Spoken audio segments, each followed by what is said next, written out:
Well, Rita and James, I'm wearing black today to mourn the death of common sense and integrity in the Liberal Party. What could I possibly be referring to, Rita? Oh, I've got some ideas. Could it be this harebrained notion that we'll just ban under 16s from social media? They'll find no way around that. There's no unintended consequences with a policy this idiotic. I acknowledge it's well-intentioned. I acknowledge that at the start there was an acknowledgement that young people were having harms caused by the amount of time they were on social media, the content they were consuming, how they were interacting. That's a given.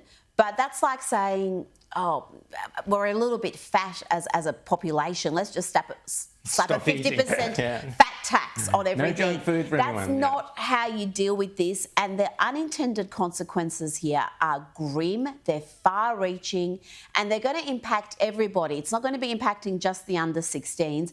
And for a Liberal Party that's supposed to be about free expression, liberty, this is completely against those principles. It's very hard for Peter Dutton to really coherently explain this position. It's the sort of thing that on the surface level sounds good. I'm sure it tests well at focus groups. It tests well amongst people who don't actually use social media and don't understand the platform, which sadly is probably most of the politicians who really don't know what they're doing here. And Rita, on that point, anybody who sits in a focus group, let me trust, I've been in enough focus groups, anyone who's sitting there, they don't have any friends and they're certainly not on social media. Sorry, focus groups, but that's the way it is. A little bit of scrutiny. Oh, by the way, our focus group that's testing outsiders. Oh, yeah, we love you all. You're fantastic. Go focus groups. And here's your $25 voucher. Exactly, and your free beer and pizza. But no, look, I mean, the thing is, as Rita says, this is, on one level, we know the Jonathan Haidt arguments. We know that social media is really bad for kids. It's bad for young people. The algorithms are rewiring kids' minds. They can't concentrate.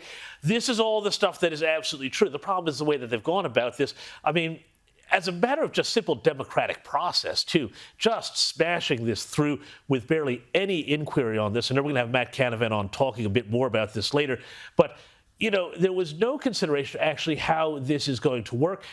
We all have seen, many of us have seen the clips of Matt Canavan questioning what the bureaucrats were going to do about this, and they had no answers. They had no idea. One of the things that's amazing to me is this idea that somehow the apps can determine when you're 15 years and 355 days old versus 16 years and 1 day old. 60 years old. Or 60-year-old. I think what's going to happen here, the kids, they've grown up on this. This is how they communicate. I think on a level it's actually really quite cruel to take away the means where a lot of these kids find connection, they communicate, they find their people.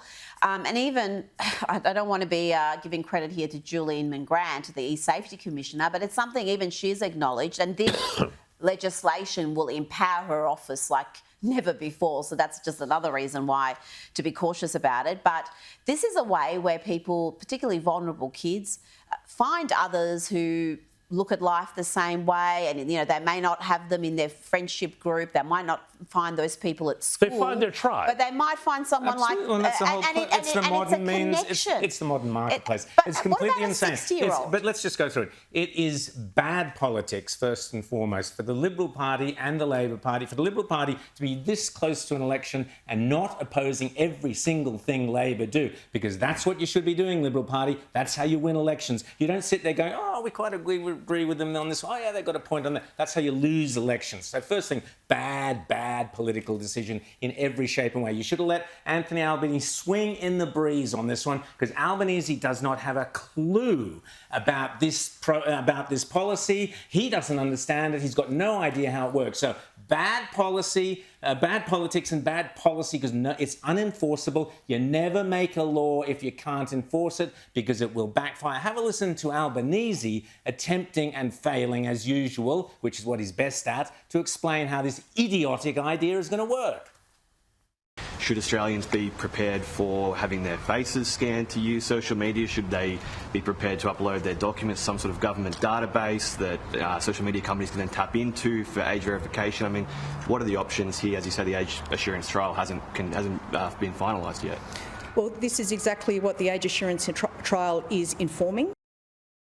He couldn't even answer it. He had to look to his sidekick. Now, here we are heading into an election which could be as close as 8 or 10 weeks away, probably a couple of months away, 3 or 4 months away. We're heading into an election, and here's Albanese clueless about a policy, and we could have the Liberals sitting there saying, look at that bloke, what an idiot. That sums up everything this government's about. They don't know what they're doing. They don't know what they're doing on energy. They don't know what they're doing on borders. They don't know what they're doing with Israel. They don't know what they're doing with anything. Look at them. They've completely stuffed up this social media thing. That's what they should have been doing. Instead, they're sitting there going, oh, yeah, what a good idea. Oh, we thought it first. Oh, you morons. I cannot believe it. A friend of mine said to me this morning, his 13-year-old son is saying to him, Dad, I don't get it. I don't get it. Why can't I go on social media? What have you done, you Liberal Party, to a generation of people who would have been supporting you? I cannot believe the utter stupidity. Fire every single advisor in the Dutton team. Fire every single one of them. They should be off tomorrow. They do not deserve to be in a job, certainly not heading towards an election. Rita. Well, on the back of the disastrous misinformation bill that the Albanese government had to withdraw after being humiliated, knowing they were going to lose in the Senate, they would have lost this in the Senate without the coalition support, because we know the Greens were against it. They'd have been laughing. There would be enough crossbenchers against it.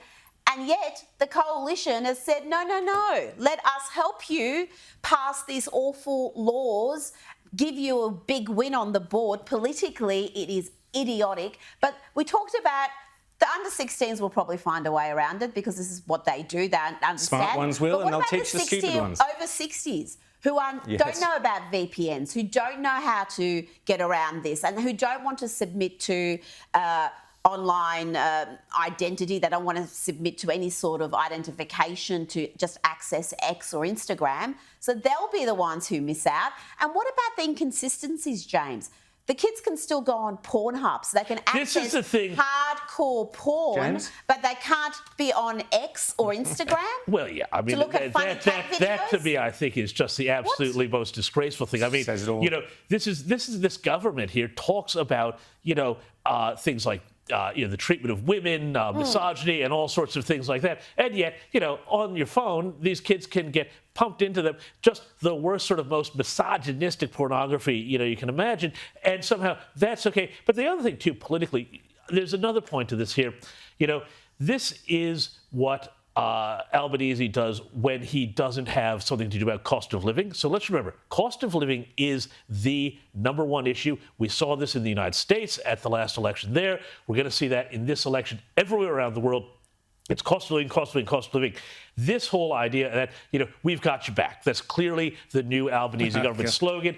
This does absolutely nothing to help with the price of energy, the price of petrol, the price of groceries, the price of rent, the price of mortgage, your kids getting into a house, any of that stuff. It doesn't do any of that stuff, but it creates the illusion of action when, in fact, you know, I think we've pretty much established, as Rowan, you said, this law is basically unenforceable. Technologically, it's not going to happen. Or if it does happen, it happens in such a way that it basically makes Australia this sort of backwater on the internet. It'll be COVID on steroids. And this is the joke about the whole thing. And we know Australia loves banning the things. Dystopian, the world is laughing at us. Well done, blokes, guys and girls over there in the Liberal Party. Have a listen to Jason Clare, one of the Labor ministers, proving James's point that this thing is completely unworkable. They even know it's unworkable. Have a listen to Jason Clare. No, I don't think it will be. Yeah, they've got to take reasonable steps, that's the language in the legislation, to make sure that there isn't someone under the age of 16 on their platform. You know, they should be doing that now, and Instagram have said that they were going to up the ante a couple of months ago on this. So what way could they do that besides a facial recognition or something? How are they going to work that out? Maybe it's important to make the point, none of this is going to be perfect. Right. None of this is going to make sure that every child under the age of 16 is not going to end up on TikTok, in the same way that there's, you know, young people under the age of 18 that can get access to alcohol as well. Which was the whole argument, which was the whole point of doing it. So you've just admitted that the thing is a complete failure. The only people, as Rita said, who will miss out are the grandparents who are sitting there going, why can't I talk to little Johnny, you know, on the other side of the country, my weekly chat with my grandkids. Oh, the grandkids will be, oh, sorry, Gran, I'm not allowed on social media, sorry. They're the only people who will suffer, are the grandparents. Trust me. Unbelievable. Another point here, though. Of that, but because if they don't want to have some sort of online identity check, if they don't want to submit to that, they can't establish they're over 16. Yeah, so they won't be able to use social media. But people will only lose out of this. Guys, here's the thing. A law that, as Jason Clare has acknowledged, will be flouted by everybody. By everybody, Now, listen, the rules here say that, it has to be about reasonable steps. So every company will say we're taking reasonable steps. And then what this here could also be is a way for the government to say, we don't like the way this particular company's algorithm is working, i.e., X, and the sort of stories and news they're promoting. So therefore, enforcement-wise, we're going to take a look particularly at X about this. Now, every single social media company will be in technical violation of this. So this, sort of Damocles will hang over every 100%. social media's company's head. And this is how the government will then be able to leverage control over what Australians see on their feeds. Which is what it's all about, control.